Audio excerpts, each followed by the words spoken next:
relationship, we are able to ensure mutual happiness. With right understanding the self and fulfillment of the need for physical facility with the rest of nature, we are able to ensure mutual prosperity. And that essentially means that I'm able to see that, yes, I have more than what I require in terms of physical facilities. And I'm able to ensure a process for fulfillment of the need for physical facility, which is enriching the nature also in the process. The core of education is developing the right understanding. And that is essentially to understand the harmony at all the four levels of my living, starting from human being to the entire existence. Now, when I have this understanding in me, then my living is in accordance with it, and then I live in harmony at all the four levels, and that becomes my sanskar. So, recalling this, let me proceed further. In the meantime, if anyone has any question, you can just raise your hand or also mess in the chat box. I can take up the questions. So, right understanding is essential to live with fulfillment in relationship. Now, going further, we'll explore what happiness is, what prosperity is. Can I understand a human being as it is? Can we understand human relationship? So I'll say that this is just a keynote lecture. I'll go briefly over it, but to understand these issues, we need to explore in depth and width. And for that, I would like to invite each one of you to come to the workshop. We are conducting workshops in online as well as face-to-face mode, where we have very interactive discussion over all this. We can all see that happiness is the basic aspiration of a human being. We all are doing whatever we are doing for the sake of happiness, and that also we want in continuity. We also want to be prosperous. Now, when I go to ensure happiness and prosperity in my life, then I need to understand myself. What am I? What a human being is. And since I am embedded in relationship, either in the family or in society or in my organization, so I also need to understand human relationship. So today we are going to talk about these four issues, and when we have the next keynote lecture, we'll talk about the society and nature also. So understanding happiness. Now just try to make out for some time, how do you feel happy? When do you feel happy? What makes you happy? If I say that I want happiness in continuity, what is that which will ensure happiness in me in continuity? Can I make it out for myself? So we'll see that whatever state or situation I'm in, if there is synergy in it, harmony in it, then it is naturally acceptable to me to be in that state of situation. And I want to continue in that state of situation. Thus, if you see, essentially to be in a state of harmony or synergy is happiness. We all are basically aspiring for harmony. And you can summarily say that happiness is to be in harmony. I hope you are able to see this. I keep on asking one general question in the workshops. Can happiness be the same for everyone? And not a single person says that, yes, it can be. Everybody has an opinion that everyone will have his or her own notion of happiness. So happiness cannot be the same for everyone. Let me just ask you also, do you feel that happiness can be same for everyone? You can respond in the chat box. Can happiness be the same for everyone?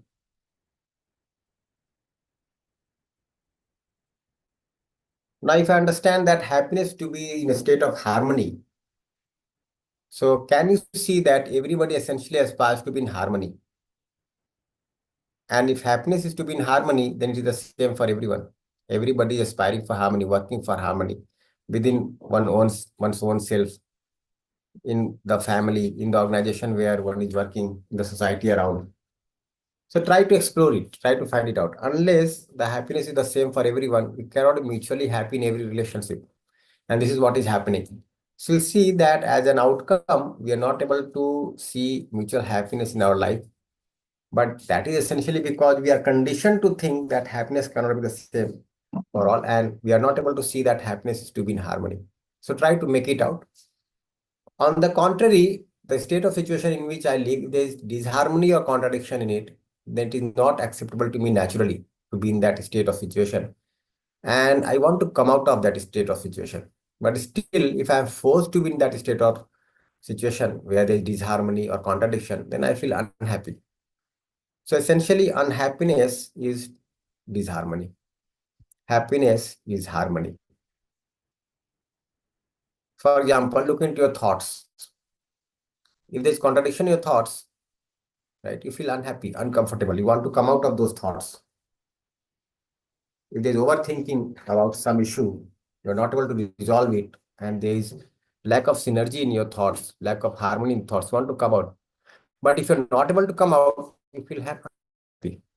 Similarly, if there is lack of harmony in the family, the relations are not harmonious, right? You start thinking of coming out of that relationship because you want to come out of that disharmony. But you are living in that relationship and there is no harmony, that makes you unhappy. So if you try to explore this at the level of your natural acceptance, try to be aware of your current state of being, you can very much see that happiness is essentially to be in harmony and unhappiness is to be in disharmony. Try to further investigate it. Now, it so happens that when I do not understand what happiness is, then I want to come out of unhappiness or I want to be happy momentarily. These two kinds of efforts are there. Now, to be happy momentarily, I keep on working for excitement. So there are two ways to ensure excitement. One is I try to fetch something for happiness through sensation. Now, there are 5 sources for the sensation: sound, touch, form, taste, smell, which I get through the body.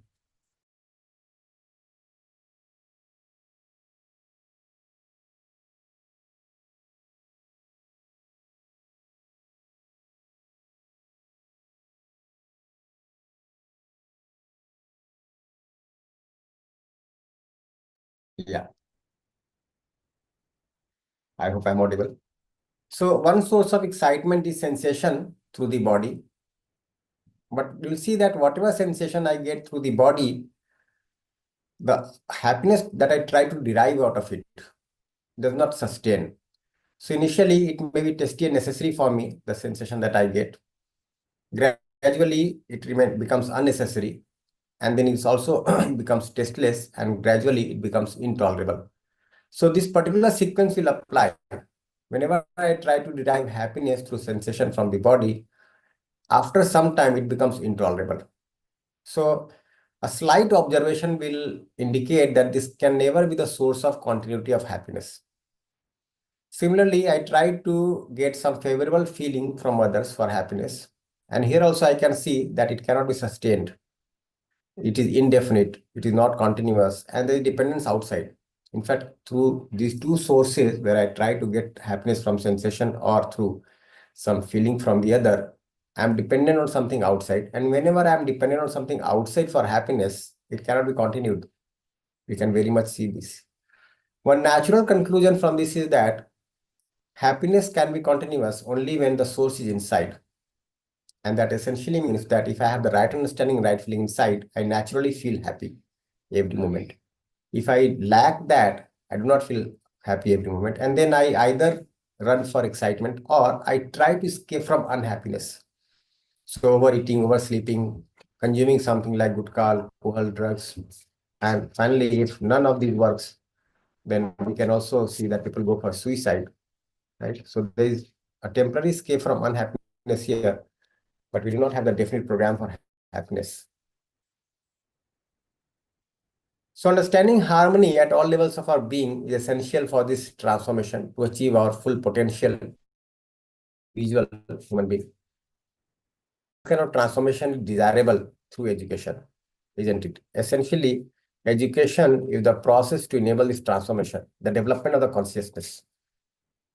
So with right understanding the self, right feeling in the self, I'm able to ensure continuity of happiness, and that is my full potential. In absence of that, I keep on working for excitement or keep on running from unhappiness. With this clarity, we can go to explore what prosperity means. So prosperity is the feeling of having or producing more than required physical facility. Now, there are two elements to it. One is making out the requirement of physical facility.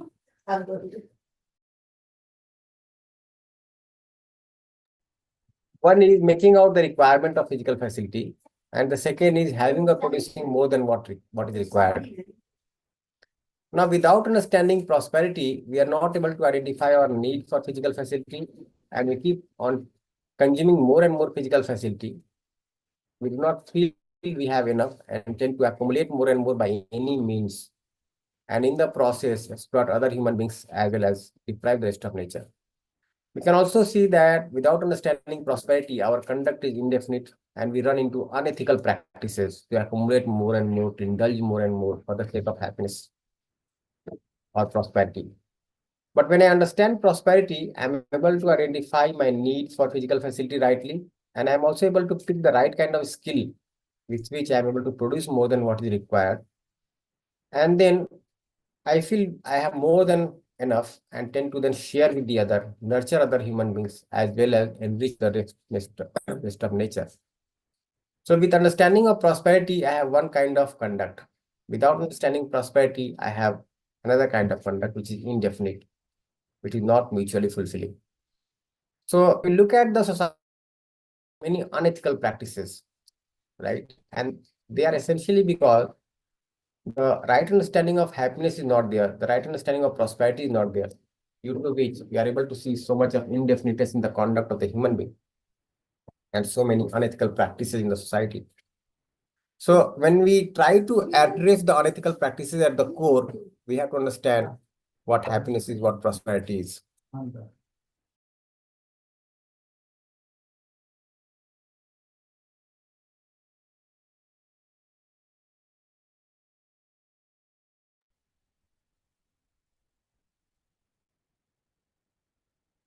So without understanding prosperity, we keep working to increase physical facility, exploiting people, depleting nature, and then the problem of poverty remains with many side effects. We can see the material footprint here. So the low income group are consuming 2.5 or 2. So if you look at the 1990 data, they were consuming 2.5 units. In 2017, they are consuming 2 units. But if you look at the consumption of the high income groups, it has gone from 2 to 27, right? Like from 27, the high income groups from 1990 to 2017. So you can see that the consumerism is there. The gap between the haves and the have-nots is on the rise. So if you look at the sustainable development goals, we are targeting low poverty, right? But essentially, poverty is not the issue. Essentially, the issue is that people are not able to identify the need for physical facility rightly, and hence they do not have the feeling of having enough. So the clarity of prosperity is required to address this SDG 1. And that's why we thought of having this as a theme of the conference, that let us address the SDGs at the root by distributing physical facilities or by fighting those who are into unethical practices causing poverty in the society. Ultimately, this problem is not going to be solved. Those you have or those you do not have, both are not able to recognize the need for physical facility rightly. So it so happens that on one hand, the production is going up, right? The availability of physical facility is going up, but since people do not have the sense of having enough, so poverty is also on the rise. The gap between have and have nots is also on the rise. So there has to be effort for understanding prosperity and making genuine effort for it. Resources are more than sufficient for the prosperity of all. When we articulate the need for physical facility for the body, we can very much see that the resources are more than what are required. Now, to understand the need for physical facility rightly, to understand how the source of happiness can be inside me, I need to understand the human being. So when we talk about the human being, we can see that there are two entities to be addressed. One is the self and the other is body. And in that process, we can also continue to understand the self. So when I look at myself, I can see that I have two kinds of needs. One is the need of the self and the other is the need of the body. So like happiness, which I get from right feeling, respect, trust, this is my need. While the need of the body is physical facility such as food, clothes, shelter. I need happiness in continuity, but I do not need the physical facility in continuity because it is the need of the body and required from time to time, isn't it? Whatever I need is qualitative. Whatever is needed for the body is quantitative. It is required in limited quantity. We cannot quantify feeling of respect or feeling of trust. If I want respect, I want every moment. If I do not want respect, I do not want any moment. It is like this, qualitative. But if you look at food, we want food, but for few times in a day. We want warm clothes in the winter, right? Summer clothes in the summer. So this kind of difference we can see. We can also see that the needs of the body are fulfilled by physiochemical things, while my needs are fulfilled by right understanding and right feeling. So lack of right understanding in the self, and due to which I assume human being to be the body, I try to fetch happiness through sensation or getting the right feeling from the other. And as a result, the body is harmed due to excessive consumption or overindulgence to get favorable sensation. Still, the continuity of happiness cannot be ensured, and this has a severe impact on the society, the family, the nature. We can have multiple examples to be shared here, like overeating, consumption of junk food has become common. On one hand, people are dying of hunger. On the other hand, a large section of society is fighting obesity. You can just see a large number of diseases are psychosomatic in nature. In India, I found that recently students in class 10 are now opting for psychology because the psychosomatic problems are on the rise. The psychological stress, the fatigue, the uh, anxiety, these kinds of things, the rise are on the rise in the society. And the environment, which includes the family, society, nature, is also being exploited, right? Now, going further, if I'm able to see this rightly, that my needs are going to be fulfilled by right understanding and right feeling, while the needs of the body are going to be fulfilled by physiochemical things, I become responsible to my body. So I have the feeling of self-regulation within me for the body. I become responsible for three purposes for the body. One is nurturing the body, the second is protecting the body, and thirdly, rightly utilizing the body. And I can very much see that for nurturing the body, the need for physical facility is limited. For example, food. We can always quantify how much food I require in a year for ensuring proper health in the body. I can very much make out how many clothes I require, how many houses I require. Also, to utilize my body rightly, how many physical facilities I require, isn't it? So I can very much see with this feeling of self-regulation, the limit to the need for physical facility. Now, when I'm able to see this rightly, and I'm also able to see the body as my instrument, I become responsible to my body, and then the body acts according to me. It works as my instrument. And the parts of the body are also in harmony, in order. So health essentially means two things. The body acts according to me, and the parts of the body are in order. So the body in itself is an orderly system. It is a unit in harmony. It has definite conduct. You can see so many cells in the body are there, and they work together in harmony with each other. And they are participating to make the body systems work, the organ systems work. So with a feeling of responsibility towards the body, I naturally ensure the continuity of harmony in the body, and at least I do not disturb it. So health in the body is a natural outcome of the feeling of self-regulation in the cells. Now you can also see that health has become a severe challenge in the society. People have lots of fear of getting unhealthy or getting very costly treatment towards the old age, and that has also become a major source of accumulation in the families. One actually is not able to figure out how much money would one require when he or she falls sick in the old age, isn't it? So how can I proactively ensure health of the body? So I can make out the right program for staying healthy. So essentially, if I ensure the right intake and the routine and do labor regularly, then my body will naturally be healthy. If I'm not able to do sufficient labor, then I can go for exercises. I can also go for regulating the internal external body organs through some postures and regulated breathing. So if you look at the steps 1, 2, and 3, they proactively ensure health of the body. And here again, if I ensure intake, routine, and labor rightly, I will not require that much of exercise or the need for regulating the postures. If I'm not able to ensure 1, 2, and 3, then at times my body may fall sick, and then I will have to go for medicine. And as a last resort, I can go for treatment.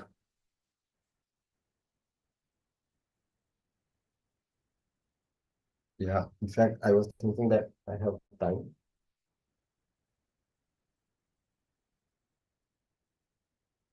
Okay, it is time now.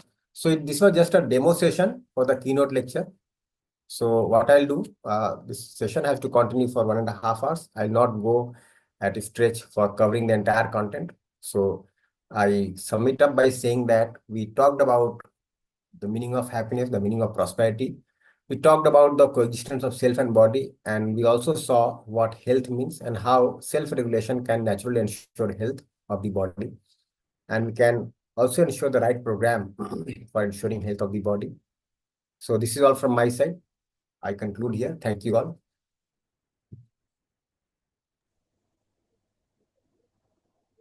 Yes, thank you, Kumar Bhaiya, for addressing the core issues of human life. We toil day and night, but still at the end feel unhappy and deprived. Just aspiring for happiness and prosperity is not enough, essentially. We need to understand them and then ensure them. So I think here we close this keynote address, or it was an inaugural session, but we uh, didn't practice it in this third rehearsal for the second shift. But then we are going to have a break from 7:30 to 8 p.m. And then from 8 to 9:30 p.m., we are going to have our sharing sessions, where again there will be two rooms for sharing, institutional and individual sharing. So I hope we join accordingly at 8 p.m.